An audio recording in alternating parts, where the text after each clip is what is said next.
Welcome back to season number 5 with your Winnipeg Jets. And guys, it has been a fantastic franchise mode at this point for us.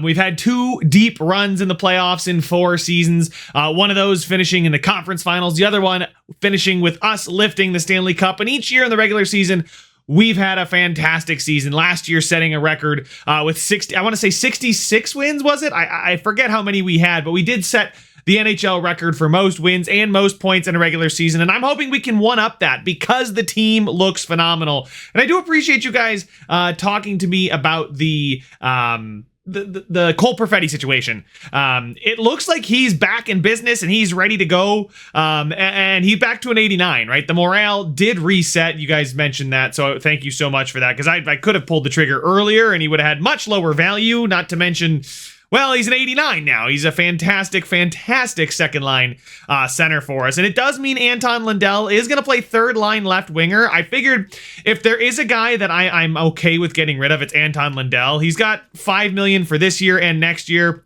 Cole Perfetti has that extension, 3-year extension signed after this year. And I think we should be fine. Actually, is it a 4-year? I think it might just be a 4-year deal at $6 million, right? So we've got 3 more years of Cole Perfetti where we'd only have 1 more year of Anton Lundell after this one. So 2014, no trade clause. That's fine. But he's a Winnipeg Jet, like through and through. We drafted him in the first round in 2020. I didn't draft him, but he's a real life Winnipeg Jet. And I'd like to keep those guys around longer than, some of these guys like Stankoven or Lundell that I may have acquired through Chell means, right? Like, I don't know if Lundell's ever going to get traded to the Winnipeg Jets for what we got for him, but anyway, the good news is Brad Lambert and Pavel Morozov, another, I guess, Winnipeg Jet duo, are looking great. 24-year-old Brad Lambert is now a second line forward, 24 years old, 85, two-way forward, exactly what we need for the bottom 6, right? And that's really what we set out to do this offseason. I think we've accomplished it, is just revamp the bottom 6 to be a bit more mindful about the defensive end. We've got Anton Lundell now really bolstering that bottom 6 as a two-way forward. We have a two-way forward in Lambert and a two-way forward in Morozov, who's an absolute defensive dynamo. He's honestly an insane player, except I think he's trying to skate with rollerblades on rather than actual blades, because he's got 73 speed and 76 acceleration. Yes, part of that is because of us and our focus on offensive and defensive awareness, but part of that is that's how he came into the league. Pittsburgh didn't do him any favors there. They didn't teach him how to skate. And that does mean Daniel Bowman is going to move to the third line as a third line scorer. I feel like putting him with McLeod and Deneau, 2 incredibly responsible defensive two-way forwards. Like, Deneau is one of the best defensive forwards in the game, and Ryan McLeod also has a great defensive category. Bowman's defense is not bad. He's got that 88 stick checking. He's a decent skater. He's a really well-rounded player, and maybe in a year, right, we'll see about Ehlers. Maybe Stankoven does have to head out, right? I mean, he's got 2 more years left at 5.4, which is perfect. So maybe Lundell moves on next season and we move Bowman up into Lundell's spot, right? Or Lundell at some point this season gets really upset and just wants out of here. But I honestly think that right now, guys, this team looks insane. I mean, the first 2 lines could be 2 first lines, which is crazy. Then looking at the blue line pairings, you guys know what it is. It's Morrissey and Pionk on the top pairing. They're getting the +5. But some new additions this year in Jirasek and Smith. Gavrikov still stays around, right? We got him to that incredibly cheap deal of 2 years at 1.1. He's an 83 defensive defenseman, so again, leaning into that defense. And then Ty Smith, maybe more of an offensive puck-moving two-way defender, but he's exactly what I wanted. I don't want guys that are going to turn the puck over. I want guys that maybe they're offensive-minded, but he's got really good balance, I think, for a third pairing guy. And then Jirasek, who we acquired, he's an 86, medium elite. He's got time to develop, but he does lean more into the defensive side of things, and that's what we're going to try and do, is really lean into our defense. And then obviously you guys know it's Hellebuck and George again. Hellebuck does have a 2-year deal after this one, essentially, at $8.5 million, only a 10-team no trade clause. So this might be the last year of Connor Hellebuck. He's 35, and he's really only had 1 postseason where he's had a good year. Now, in the regular season, he's a hero, right? In the first season wasn't great, but then every year after that, he's gotten better and better as the team, or me, I have prioritized defense. But then you look at his playoff stats behind the same team, and he absolutely crumbles, except for the 1 year where he was great, and we made the Stanley Cup Finals and ended up winning it. So he has been kind of our Achilles heel, and maybe I'll turn to Carter George sooner in the playoffs. But guys, I really think this should be a straightforward video. Again, the big thing might be Lundell on the move. If he gets really upset and is really complaining about his ice time, we may move him on, bring in maybe some futures, some picks and prospects, and then have Bowman move back up to that third line. But for now, guys, I'm loving the way the team looks. It's super, super simple for me as a general manager at this point. I've really set myself up to just casually go through the regular season. And as far as expiring contracts are concerned, Brad Lambert does need an extension and does not want one, so we'll see about that as well. Gavrikov does want an extension. I'm assuming he's going to want more money than that. Yep, he's going to want $5 million over 4 years. He's going to be like 33, maybe turning 34 next season. Nah, I think he's just going to walk after the season. We only have 3,185 remaining, so not too much. Landon DuPont is up to an 81. We're going to let him continue to develop down there, I think. He's listed as a top 6 defenseman, actually, so you know what? I think I'm going to sign Landon DuPont. He's an 81. Why not, right? He's jumped. He's shown me that he's good enough to make the NHL. He's medium franchise. I should play him at his role. Yes, he's an offensive defenseman, but I think he'll pair perfectly with Gavrikov. And 3 years at $1 million certainly can absorb this. An ELC, absolutely no doubt about it in my mind. So Landon DuPont, welcome to the team. And I should be able to call him up to the NHL. So let me go ahead and mess with the lines a little bit. Ty Smith might have to go to the AHL or might just get scratched. And I just realized this. I signed Landon DuPont after the regular season had officially started, which means he's in a CHL for 1 more year, despite me giving him that contract. So, yeah, he's going to have his, 6th season in the AHL? No, he's already played 9 games in the AHL, or the CHL, excuse me. So he's kind of stuck there, but that's okay. We'll kick his ELC. We'll slide it 1 more year, but he's signed to the roster. Hopefully I don't lose the ELC year. I don't think I should because he's not playing in the NHL, but anyway, the lines are the lines now. I guess I wish I would have realized this sooner, but I really wanted to focus on the Perfetti thing.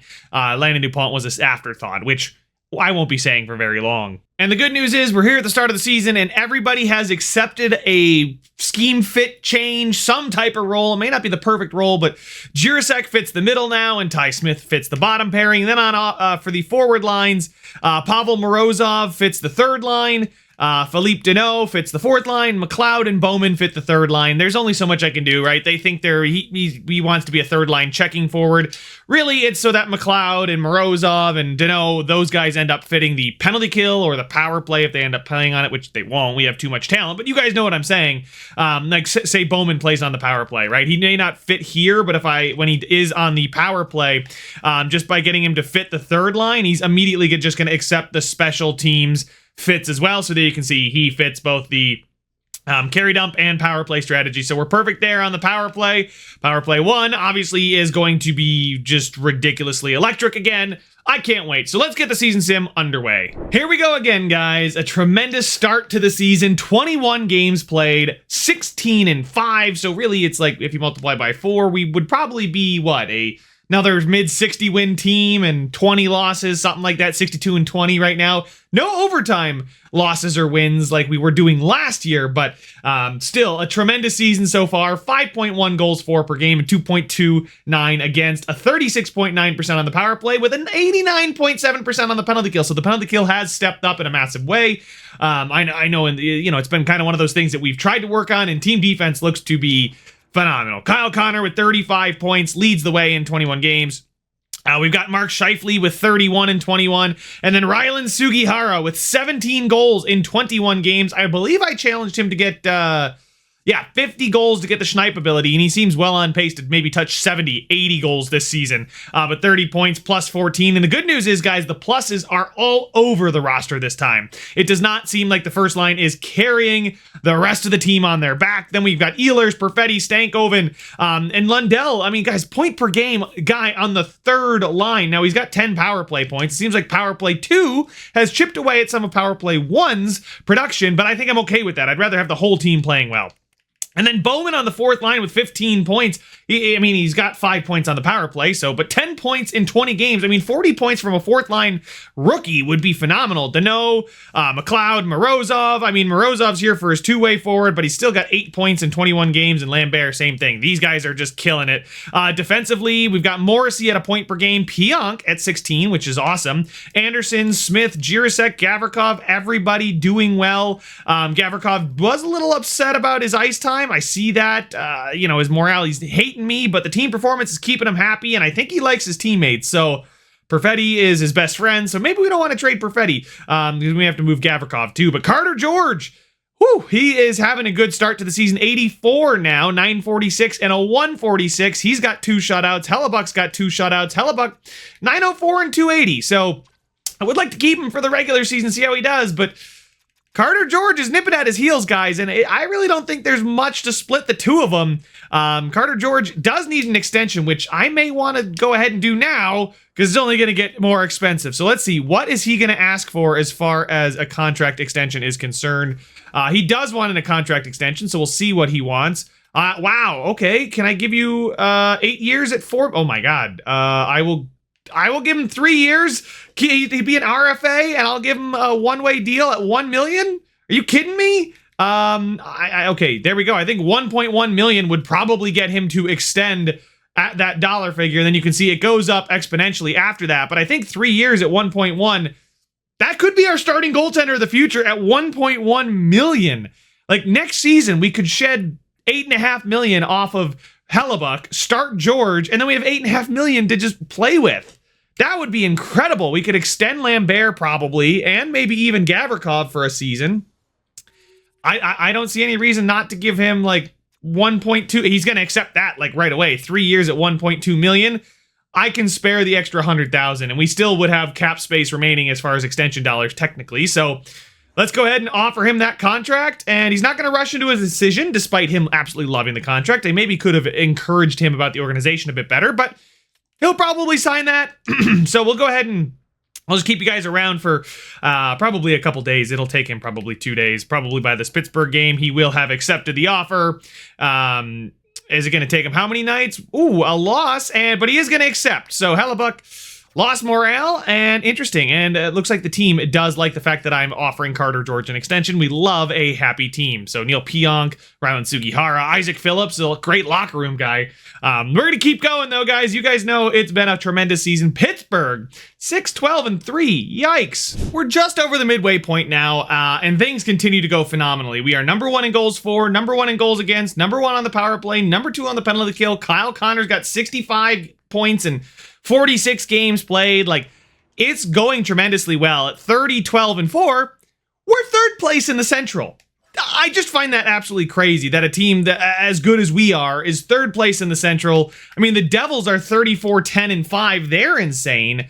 Colorado and Edmonton in the West here. Oh, and Minnesota. I completely overlooked Minnesota. Colorado, Minnesota, Edmonton are second, third, and fourth in the entire league, and they're, Colorado and Minnesota are in our division. So honestly, I'm not too worried. We do have 3 games in hand on the Wild to pick up just 2 points. We are level on games played, though, with the Avalanche, and we are 4 points back. So the Avalanche are having a great season. I'm not pushing the panic button, guys. Like, by no means am I worried about the performance. Like, Lundell, sure, is a -5, but everybody else is just cruising along. Lundell, morale-wise, morale is still through the roof for him. He doesn't love his teammates. He doesn't maybe exactly fit in the locker room, but as far as management and team performance, he is happy with 13 minutes a night, so I'm not really going to change much. I wish that third line would perform a little bit better, but everybody else is performing so well. The one thing I am worried about, though, is Connor Hellebuck, 902, 288. It's not bad. Carter George, 932. And a 187. He is ascending in a way that might force my hand sometime. Maybe even by this offseason, he'll be the number 1 goaltender. But the playoffs, we'll see. I'm not worried about our standings, but it may be something to think about. We are one of the top teams in the West. Obviously, I think 4th in the West, 5th in the entire league. So I think we've got the type of team that's going to last through the season, that we aren't going to need a spurt or whatever. But we get closer to the deadline, it might be something to talk about and see, do we need performance? Do we need change? What's going on? But don't really want to ruin the locker room chemistry with any big moves, because, I mean, if Lindell's not going to complain about playing on the third line, I kind of want to keep him there because he's a 90 overall on the third line. I think that'll help us come postseason and playoffs. And yeah, I think we'll get up to the deadline. We'll see how we do in this next month. We might be able to catch the Devils. Really, I care about catching the Avalanche more than I care about catching the Devils, but let's see how we do. Seems like we've got some easier matchups here in this month, right? Nobody really strong. A bunch of 500 teams, except for the Lightning. Maybe Montreal is a pretty good team, yeah. But for the most part, it seems like we've got some average teams on our schedule. This is a month to take advantage of it. So we aren't going to be putting up gaudy, record-breaking win totals or point totals, it feels like, this year. We're 6 points right now behind the Avalanche. We do have a game in hand, so if we win that, probably this Nashville game, we will be 4 points back of them. But the team continues to play well. We lost 1 game in regulation in the entire month of February. Lost 3 total. Mondays are not our days, it seems. We hate Mondays. Everybody hates Mondays. Shootout loss, regulation loss. And then we had a regulation loss against the Chicago Blackhawks. They are an average team. It looks like 34-24 and 72 points in 62 games is not bad. They're technically they should be a playoff team if they were in the weak Pacific division. Our division is just crazy good. A lot of depth, but us and the Avs are going neck and neck again. The Devils are just out of this world. We've got 84 points. They're 9 points ahead of us. Now, we do have 3 games in hand. Winning those would mean they're 3 points ahead of us. Again, I'm not worried about the President's Trophy. It's not a trophy that I'm desperate to retain, if you know what I mean, right? Like, we've done well with the President's Trophy. We've done well without the President's Trophy. We've won it 3 years in a row. I don't think we need to win it for a 4th year in a row. I would rather end up winning the Stanley Cup. And did I see that right? That Kyle Connor's now a 98 overall, has 90 points right now in 59 games. Mark Scheifele with 90 points as well. Those two continue to do well. Sugihara with 40 goals already by the deadline. He's in 59 games. Nikolai Ehlers continues to crush it on the second line with Stankoven and Perfetti. Stankoven with 70 points is fantastic for us. What did I challenge him to do? I challenged him to get 30 goals. He's at 19. I'd like to see him be more of a goal scorer, but if he's going to be a playmaker, I think I'm fine with that as well. And then Perfetti, 69 and 59. I'm glossing over that, but that's still really good. Sticking it on the forwards, Lindell, Bowman is crushing it. I mean, he's getting the power play time, right? 12? I mean, honestly, 7 power play points since we talked about him earlier in the year? 40 total points, though, and 22 goals from the fourth line means he's given us that spark from the fourth line. Yeah, the fourth line really does seem to be a phenomenal line with Deneau and McLeod. Plus 20 for these guys? That is crazy, and that's probably dipped into the performance of the fourth line. Brad Lambert now has an unstoppable force. He's upset about his individual performance. I am too. Pavel Morozov still, I think he's grown an overall point, but hasn't really done too much for us. Maybe they do need a goal scorer on that third line. Maybe one of those guys needs to go to the bottom, because, I mean, look at Bowman. He's a shooter, 182. That's pretty high. He's taken the 5th most shots on the team among forwards. I mean, I'd almost put him on the second line. Well, Ehlers is the shooter on the second line, right? So he's probably the third line shooter. Lundell, Morozov, and then Lambert's not much of a shooter, but he's helping out that fourth line, which I'm okay with, and that's something to keep in the back of our mind for the postseason. Defenseman-wise, Morrissey's got 63 and 59. Pionk's got 47 and 59. Those two continue to be insane. The whole D-core is tremendous as far as penalty minutes. Jirasek is a little high there. And giveaways, we've played, 69 games?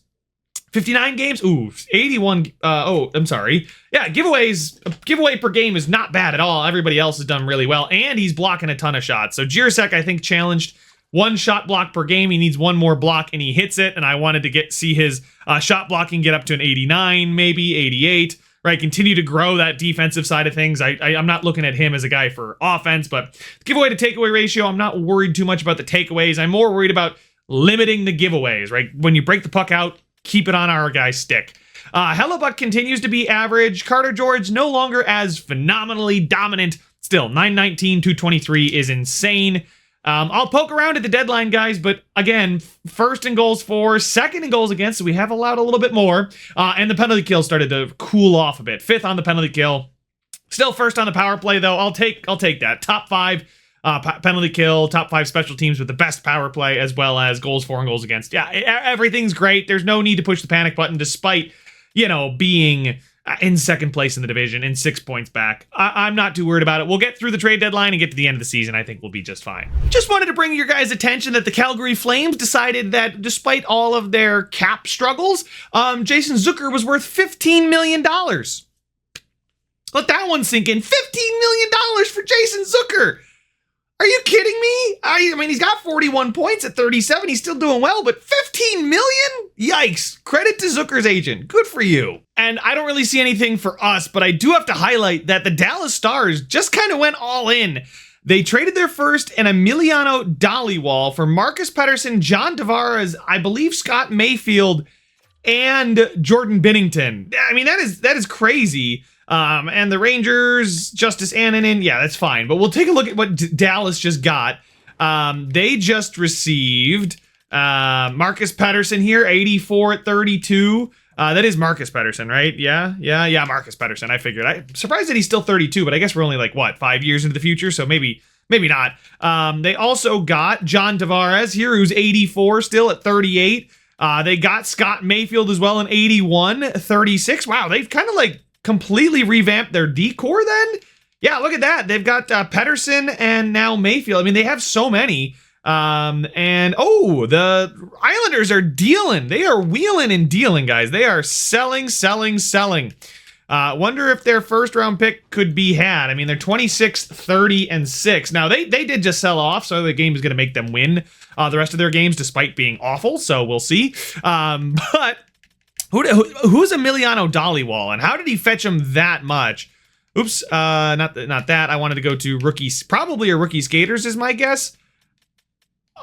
What? Wow, they got all that for a first? I mean, that's, I think, efficient value, efficient use of your assets. To get a first, we'd have to trade away Morozov. What about Dallas's first? Dallas went all in. They're going to lose all their games. Brad Lambert, who's underperforming and needs a contract extension for a first, something to keep in mind. I don't really feel like doing that right now just because we don't really have a ready-made replacement for him. I guess Bowman, we would then, I would like to keep Brad Lambert around. We're going to exit the deadline. Let's get towards the end of the season. Here we are, guys, 5 games left in the season, and we are rightfully atop the NHL yet again. It took longer than expected, but like I said, I thought we would battle through the season. It didn't come as easy as last season. I think the team is better as well, but you guys can see here, the Oilers are tied with the Avalanche for the second best team in the West. They have a game in hand, though, so 112 points in 77 games.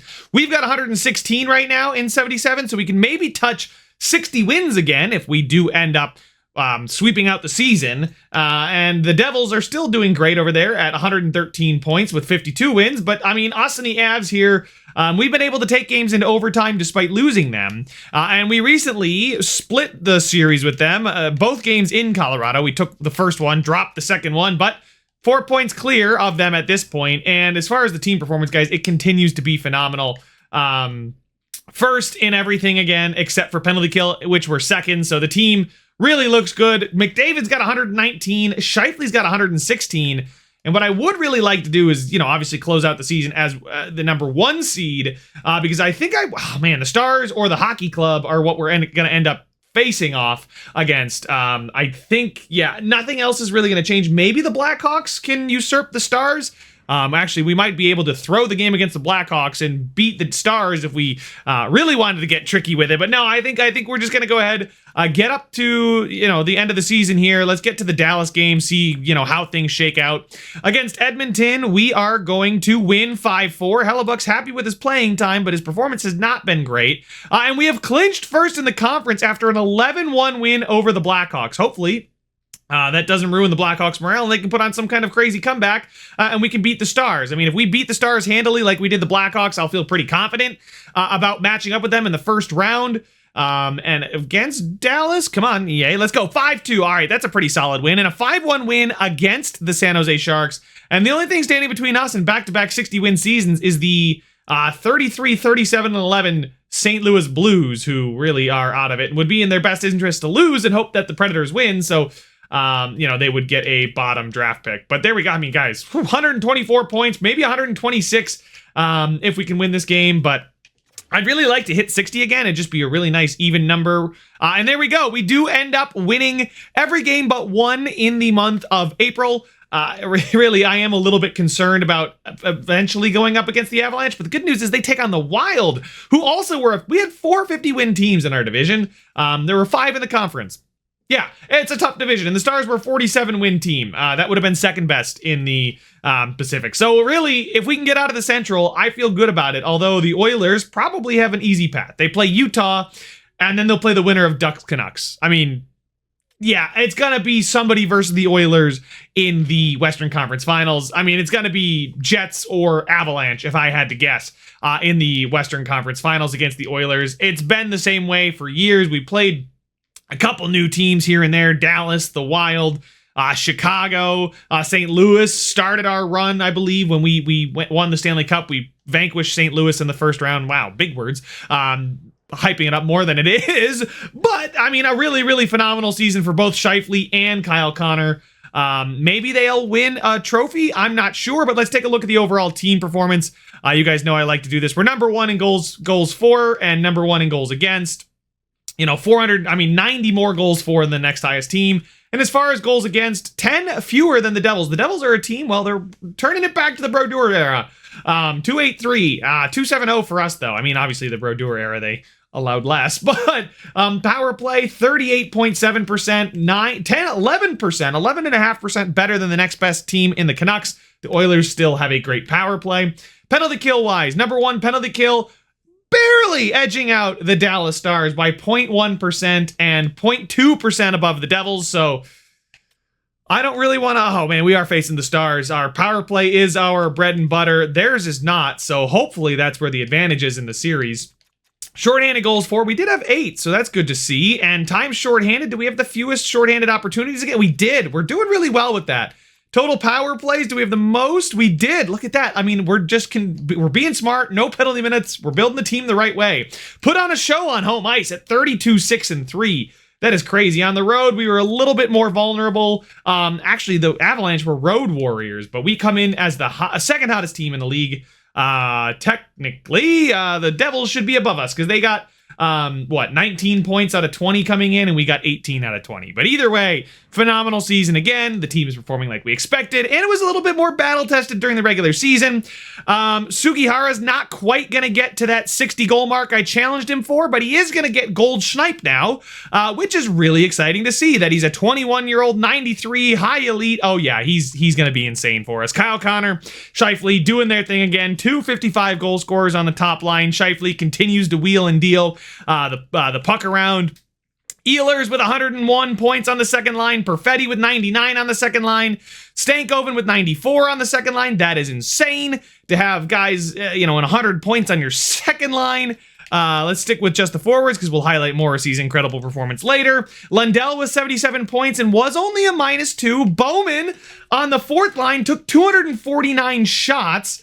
Oh my goodness, this guy is going to be a stud. I'm glad we just decided to keep him on the fourth line because he had 27 goals, 52 points. What did I challenge him for? I don't remember. I should have challenged him for an X Factor, though. He might have gotten it, but we now know Daniel Bowman is a shooter, and he played with Danault and McLeod, who were great defensively. 40 points, 34 points for these two guys, brought them in to be a little bit more balanced on the fourth line. Ryan McLeod now believes he is a fourth line forward, so maybe we could even get an extra plus, but for now, I think I'm going to leave things the way they were. Morozov and Lambert do end up getting positive points, positive plus minus. So the only negative plus minus was Anton Lundell, and it's probably his last season here in Winnipeg, right? He's loving everything. He's super happy. His individual performance has been great on the third line. I mean, listen, honestly, if he's not going to complain about the third line, I find it hard to move on from him, but to see a guy like Bowman have such a good performance on the fourth line makes me really want to move him up to even the second line and maybe get rid of a Nikolai Ehlers, although Nikolai Ehlers was only plus 17, to be fair. But 101 points on the second line, it's hard to say I'm going to get rid of that guy. I don't know. Things to consider. Defensively, Morrissey with 94 and 82, an assist per game, 12 goals to boot. as well as 71 from Neil Pionk. Phenomenal season for him. Mikey Anderson and Jirasek in the plus 30s, as well as Smith and Gavrikov in the plus 30s. Gavrikov doesn't like me, but he likes the team. So you know what? I'm happy to see that he's just going to suck it up and do his job. As far as block shots, you can see everybody's doing well. Gavrikov didn't quite get to 1 per game. Neither did Ty Smith, but if we round up, we'll give him credit for it. Jirasek did have the most giveaways, but only 1 per game. That's not really that bad. Like I said, I like to keep it below a 1 per game. In the 70s is my ideal, 60s. And Mikey Anderson's 48 is absolutely insane, especially for a guy that's playing, you know, almost 20 minutes a night. That's insane. These guys playing 25 minutes in the 60s is also insane. So looks like puck-moving defenseman is exactly what you want to go for to get a strong blue line. And then the goaltending, Hellebuck. Okay, Hellebuck. We'll see. 35 years old, probably his last playoff run. If we start to see some cause for concern for Hellebuck, we may quickly switch to George, who is 921, 219, had a phenomenal season, is still listed as a backup goalie as his role, so we are playing him in his role, but I assume that's going to change by the time next season rolls around. Now let's take a look at how everybody did across the league. Scheifele is going to win the Art Ross and maybe even the Hart Trophy. I did challenge him to win the Hart again, because this would be his 3rd straight year winning the Hart, so I'm hoping that's what happens. Kyle Connor is not going to win the Art Ross like I challenged him to, but it's cool to see. Oh, look at Clayton Keller. You're still in Utah, right? Yeah, he is. All right, so maybe Utah's not as much of a pushover as I suggested they were. I think the Oilers should be fine. Still, Sugihara, though, 55 goals, 118 points, like 345 shots, might be the most in the league. Nope, Austin Matthews, McKinnon, Sugihara. It's only a matter of time before Sugihara is getting that 18% shooting percentage like Nathan McKinnon did. He shot, 14.7, 15.9, and I think this season, I mean, we'll see that go up even more. So Rylan Sugihara, tremendous player. As far as the most goals, I believe it's going to be McKinnon 65, Draisaitl, Bedard, Matthews, and then Kyle Connor and Sugihara. So we're really good up there as well. Bedard didn't really have much help, it seems. Let's take a look at the defenseman, though. Is it going to... No, it's not. Quinn Hughes, 106. Makar, runner-up again. He's getting used to that. But Morrissey is going to relinquish the Norris Trophy 2 in a row. Not going to make it 3, because Quinn Hughes had a ridiculously good season. 106 points is tremendous. Everybody was tremendous on the power play, so can't really complain one way or another there. As far as goaltenders are concerned, 40 games played. Stuart Skinner, most wins. Interesting to see that. As far as save percentage, it is Vejmelka. Okay. 257 goal against average should be the number 1 as well. And, Clayton Keller plus Vejmelka could make them a tough out. The team is very defensive. But Hellebuck, another top 10 season. I like that. I'd like to see him maybe scratch the top 5 a bit better, but 281 did come in 5th. As far as save percentage, I don't think 904 will be 5th. No, it's pretty average. So part of that might be because a lot of our guys block shots, so he doesn't have chances, right? I've emphasized blocks and no giveaways, so he's getting less shots against. I wonder if I could see, like, shots against Gudza here. I mean, like, but come on. I mean, he's played 44 games, but let's see. Of the guys that have played, let's go with 50 games. 60 games. Yeah, of the 60 game guys, right? Hellebuck has the fewest shots against. There's Blackwood and Carter Hart and all these guys. So he's doing well provided the opportunity, right? Mackenzie Blackwood, very similar performance there in Colorado. So you can see that teams that dominate the puck are gonna, prevent shots against. But honestly, I think we're okay with Hellebuck for at least going into the season now. And Josh Manson had the fewest points in the league, but was still a plus, so good for him. As far as the AHL is concerned, I am kind of curious. Braden Yeager. Look at that, Braden Yeager, 24, 81. Yeah, of course he's going to dominate. He looks really good offensively. I mean, this is the kind of guy that, might have been something for us, but really not it. If we go ahead and take a look at Manitoba real quick, I wanted to see how some of our low elites were doing. Manitoba. Beckman, Kapari, Wagner. Okay, Ekman Larson was telling me all season how much he loved the extra ice time. Like, look at this. I was getting this pop up like all season long. He was so happy to be playing. He did all right with 46 points, 20 minutes. He's now up to a 77 as a low elite two-way forward. Another guy to look out for the bottom 6. And then the other guy was Stafford here. So he had 40 points, +4. I mean, those two guys were on the first line. Another two-way forward with a really good puck skills category, solid defense, a low elite two-way forward who's also loving the individual performance and ice time. So hopefully these guys will translate to the NHL. Carson Lambos, who I believe, I think had medium top 4. Anyway, we'll ignore that for now. One thing I do want to check on is Landon DuPont, see if he has developed any more in season. So we'll view the contracts really quickly. Wow, we have 98 Kyle Connor, 96 Morrissey, 93 Sugihara, who, by the way, may end up becoming franchise potential very soon. I mean, he's 21 and 93. He's going to ask for the world in his next contract, and we do have to worry about that after next season, which is phenomenal. And just look at all the 90s. It's just awesome. In the system, though, Landon DuPont's at 87. Holy cow, I'm glad I left him down there for one more year. 87. He's going to walk in and be the maybe second best defenseman we have on an ELC. He's an 87. Mikey Anderson's an 89. Neil Pionk's an 89 as well and has one more. I mean, guys, we should move on from Neil Pionk and just slap Landon DuPont into the Pionk slot and play DuPont with Morrissey. Like, I mean, it makes sense, right? 7.9 million we could save there, and we have basically like-for-like replacement and another offensive defenseman here who's got great defensive category, fantastic skater, really good offensively. I mean, his senses and puck skills are insane. Oh, boy. All right. Love to see that. Forward, Stafford's an 80. Good to see that. And Ekman Larsson's a 77, so those two guys have grown nicely. And Daigle, by the way, Daigle's still listed as a minor league backup. So I know there was some comments about trade away Casa because Casa's going to ruin Daigle's development. But Daigle played 27 games. I think he did fine. He's listed as a minor league backup. Probably let Casa go after this year. He didn't end up having that elite kind of jump into the low 80s.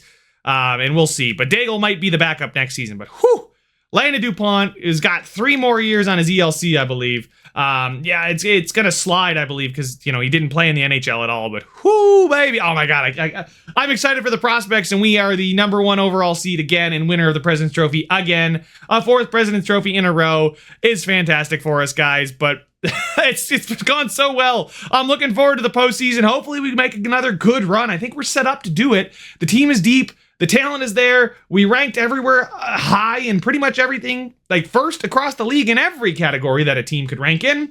So there we go. I think we got a good chance at the run and the playoffs coming up, guys. But that's all the time I have for this one. Make sure to leave a like if you enjoyed it. Subscribe if you want to see some more. And I will see you guys in the next one.